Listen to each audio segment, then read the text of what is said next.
हमने देखा पिछले दिनों पूरे देश के स्तर पर अगर देखा जाए तो पेपर लीक का एक मामला, दूसरा चंदा चोरी का मामला।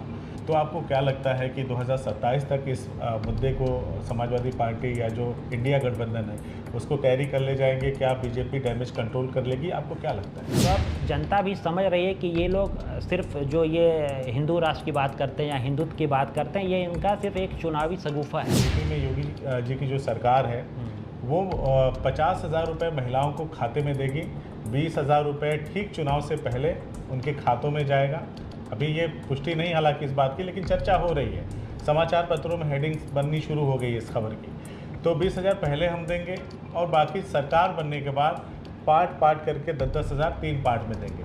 आपको लगता है कि इस मुद्दे को आपकी पार्टी कहीं पे रोक पाएगी, इसके वेग को, इसके आवेश को रोक पाएगी, या फिर ये मुद्दा काम कर जाएगा और फिर से योगी सरकार बन जाएगी उत्तर प्रदेश में? प्रभु राम का नाम लेके ही सत्ता में आए थे, और अगर प्रभु राम के मंदिर में चोरी होती है तो उससे बड़ा पाप कोई नहीं हो सकता है। और ये पाप इनको 27 में बेदखल करेगा सत्ता से।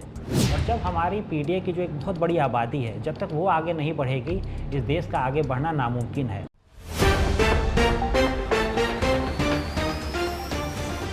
साथियों नमस्कार।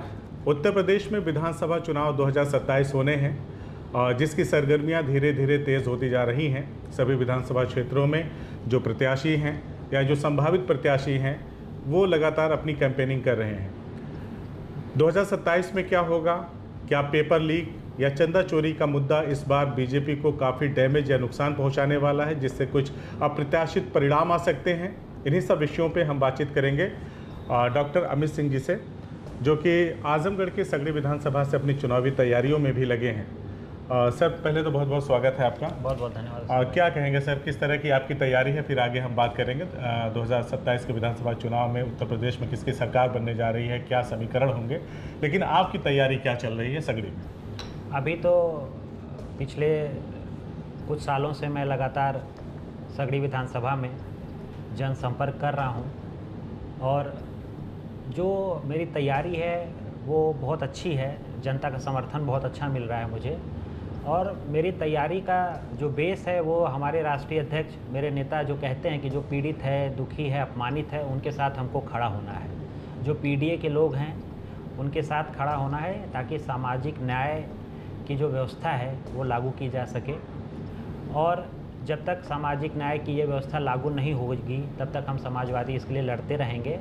और जो तैयारी है उसमें हमारी तैयारी यही है कि जो लोग भी किसी भी तरह पिछड़े हैं या उनके जीवन में किसी तरह की कुछ कमियां हैं या दुख है, तो उसमें जितना ज़्यादा से ज़्यादा मैं उनके साथ खड़ा हो सकता हूं, मैं वो खड़ा हो रहा हूं। हमने पीडीए के तमाम मायने भी देख लिए हैं। समय समय पर अलग अलग चीज़ें कहेंगे। पहले कहा गया पीडीए मतलब पिछड़ा, दलित, अल्पसंख्यक, लेकिन मैंने अखिलेश जी को ये कहते हुए सुना कि ये हमारे जो पीडीए समाज के लोग हैं, इनके सोशल रिफॉर्म का ये नारा है, और ऐसा नहीं है कि हम किसी समाज से नफरत करते हैं, जिसकी बानगी हमने अभी जनेश्वर मिश्रा जी की जयंती पे देखी, स्वर्गीय जनेश्वर मिश्र की। उन्होंने पीडीए में जो पी और डी है उसको कहा कि पीडी मिलकर पंडित हैं। तो जो एक बात कही जा रही थी कि इसमें सवर्ण समाज की कोई भूमिका नहीं, हालांकि अखिलेश जी एफआर अगड़ा कह रहे थे, एफआर आदिवासी कह रहे थे, मतलब वो किसी को छोड़ नहीं रहे थे। तो आपको क्या संभावनाएं नज़र आ रही हैं? पीडीए जो है वो एक नारा है हमारी पार्टी का, और सबसे जो अच्छी बात है मेरे नेता में और समाजवादी पार्टी में कि हम सभी जातियों का और धर्मों का बहुत सम्मान करते हैं, और हमारी पार्टी सबके लिए है, और इस पार्टी में सबका सम्मान है, चाहे वो सवर्ण हो, चाहे पिछड़े लोग हों, दलित हों, अल्पसंख्यक हों, चाहे क्रिश्चियन हो, चाहे किसी भी धर्म के लोग हों, हम सबका सम्मान करते हैं। और हमारा जो पीडीए का नारा है, जैसा कि हम सब जानते हैं कि जो अभी भी अगर आप गांव में जाएं तो जितने भी आप गरीब लोगों को देखेंगे, 60 से 70% पीडीए के लोग अभी भी अपनी रोज़ की जो दिनचर्या है, जो रोज़ के जो सिंपल काम है, चाहे उनके बच्चों की शिक्षा की बात हो, चाहे उनके स्वास्थ्य की बात हो, नौकरी रोज़गार की बात हो, उसमें अभी भी बहुत पिछड़े हैं। और जब हमारी पीडीए की जो एक बहुत बड़ी आबादी है, जब तक वो आगे नहीं बढ़ेगी, इस देश का आगे बढ़ना नामुमकिन है। तो राष्ट्रीय अध्यक्ष जी का ये कहना है कि जब हम पीडीए को साथ में लेके आगे बढ़ेंगे तो ये देश तरक्की करेगा, ये प्रदेश तरक्की करेगा। और एक बार मैं फिर से कहना चाहूँगा कि मेरे नेता के मन में और हमारी पार्टी सबका बहुत इज्जत सम्मान करती है, सभी जातियों का, सभी धर्मों का। और ये पीडीए का नारा चूँकि हम 2024 में भी लेके चले थे, हमारी पार्टी लेके चली थी, और जो पीडीए के लोग हैं वो हमारे साथ जुड़े, साथ में सवर्ण लोग भी बहुत ही अच्छी संख्या में हमारे साथ जुड़े, और तभी हम इतना अच्छा परिणाम 2024 के चुनाव में दे पाए। और हमें पूरा विश्वास है कि 2027 में पीडीए के लोगों के आशीर्वाद से हम फिर से एक बार समाजवादी पार्टी की सरकार बनाने जा रहे हैं, और माननीय राष्ट्रीय अध्यक्ष श्री अखिलेश यादव जी को मुख्यमंत्री बनते हुए देखेंगे हम 2027 में। अमित जी, हमने देखा कि जैसे उत्तर प्रदेश विधानसभा चुनाव की बात कर लें, क्योंकि अब वो करीब है, तो हमने देखा पिछले दिनों पूरे देश के स्तर पर अगर देखा जाए तो पेपर लीक का एक मामला, दूसरा चंदा चोरी का मामला प्रमुखता से तमाम चैनलों की हेडलाइंस में भी रही, समाचार पत्रों में, मतलब ये मुद्दा ख़त्म ही नहीं हो रहा है। तो आपको क्या लगता है कि 2027 तक इस मुद्दे को समाजवादी पार्टी या जो इंडिया गठबंधन है उसको कैरी कर ले जाएंगे? क्या बीजेपी डैमेज कंट्रोल कर लेगी? आपको क्या लगता है? ये जो पेपर लीक का मामला था और जो चंदा चोरी का मामला है, ये सिर्फ राजनीतिक पार्टियों के लिए ही अब एक मामला नहीं रह गया है। अब जो सामान्य जन हैं, जो हमारी जेनजी है, जो हमारे युवा हैं, ये उनके लिए बहुत बड़ा विषय बन गया है। और पेपर लीक एक ऐसी चीज़ है जिससे जो हमारे गरीब बच्चे हैं या जो भी बच्चे तैयारी करते हैं, वो इनके लिए बहुत ही एक ख़तरनाक चीज़ है, क्योंकि आप सालों मेहनत करते हैं और फिर पेपर लीक हो जाता है, और उसमें क्या होता है कि जो गरीब का बच्चा है वो तो पैसे दे नहीं पाएगा पेपर लीक कराने के लिए। तो ये पेपर लीक का मुद्दा, ये मुद्दा ख़त्म होने वाला नहीं है।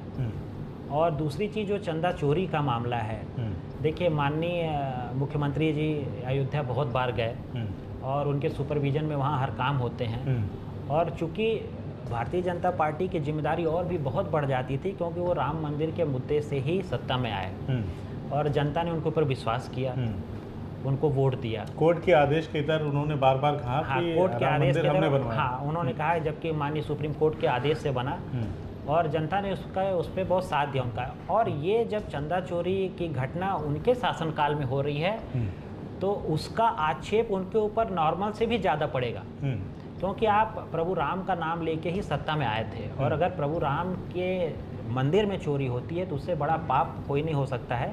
और ये पाप इनको 27 में बेदखल करेगा सत्ता से। अभी हम लोग देख रहे हैं कि बीजेपी तिरंगा यात्रा निकाल रही है, और 2 दिन के बाद 15 अगस्त है, स्वतंत्रता दिवस है हमारा, पूरा राष्ट्र उसको सेलिब्रेट करेगा। इसके पहले भी बीजेपी तिरंगा यात्रा निकाल चुकी है, और राष्ट्रवाद का जब भी मुद्दा आता है तो बीजेपी इसको अच्छे से भुनाती है। आपको लगता है कि राष्ट्रवाद का जो मुद्दा, जो बयार 15 अगस्त के दिन से चलेगी या स्वतंत्रता दिवस वाले दिन से चलेगी, कहीं इस बयार में, राष्ट्रवाद के इस बयार में वो जो मुद्दे हैं, चंदा चोरी का हो या पेपर लीक का, वो ध्वस्त ना हो जाए, वो उड़ ना जाए, बह ना जाए? क्या लगता है आपको? मैं थोड़ा सा इसमें समय लूँगा। एक होता है देश और एक होता है राष्ट्र। देश तो कोई भी भूभाग हुआ तो वो देश हो जाता है, पर जब राष्ट्र हम तब कहते हैं कि जब उस भूभाग में वहाँ के जो लोग रहते हैं उसमें जब संस्कृति को जोड़ देते हैं तो वो राष्ट्र हो जाता है। तो जो तिरंगा यात्रा बीजेपी कर रही है, वो जो तिरंगा है वो हमारे राष्ट्र का प्रतीक है जी। और राष्ट्र बनता है यहाँ के लोगों से, यहाँ के युवाओं से। और आप राष्ट्र का प्रतीक लेकर तो चल रहे हैं, लेकिन इस देश का भविष्य तो यहाँ के युवा है ना। और जब आप युवाओं के साथ ही धोखा कर दे रहे हैं, उनकी प्रतियोगी परीक्षाओं का पेपर लीक करा दे रहे हैं, नौकरी का पेपर लीक करा दे रहे हैं, तो जब हमारे युवा ही अच्छी कंडीशन में नहीं रहेंगे, नौकरी नहीं पाएंगे, रोजगार नहीं पाएंगे, तो जब वो कमज़ोर रहेंगे तो राष्ट्र कैसे मजबूत हो सकता है। और दूसरी बात रही संस्कृति की, तो संस्कृत में चाहे पूजा पाठ हो, कोई भी चीज़ हो, चाहे मंदिर हो, चाहे मस्जिद हो, गुरुद्वारा हो, वो सब हमारी संस्कृति से जुड़े हुए हैं। तो वो संस्कृति को भी आपने बहुत डैमेज किया, चंदा चोरी ने उस संस्कृति को भी बहुत डैमेज किया। तो आप तिरंगा लेके चल रहे हैं जो कि राष्ट्र का प्रतीक है, लेकिन जनता अब इस बात को समझ चुकी है, यहाँ का युवा इस बात को समझ चुका है कि वो राष्ट्र का प्रतीक तो आप लेके चल रहे हैं, स्वागत भी है उसका, लेकिन जो लोग राष्ट्र बनाते हैं, जो संस्कृति और जो युवा बनाते हैं, अगर आप उनके साथ धोखा कर रहे हैं तो फिर ये सिर्फ दिखावटी तिरंगा लेके चलने से इस देश का भला नहीं होने वाला। और युवा इस देश का ये समझ चुका है, और अब चूँकि युवा जागरूक हो चुका है, तो मुझे नहीं लगता कि ये जो तिरंगा यात्रा है इसको सिर्फ कर देने से ये जो मुद्दे हैं वो ख़त्म होने वाले हैं 2027 में। अभी हमने एक और तस्वीर देखी, हाल के दिनों की तस्वीर है।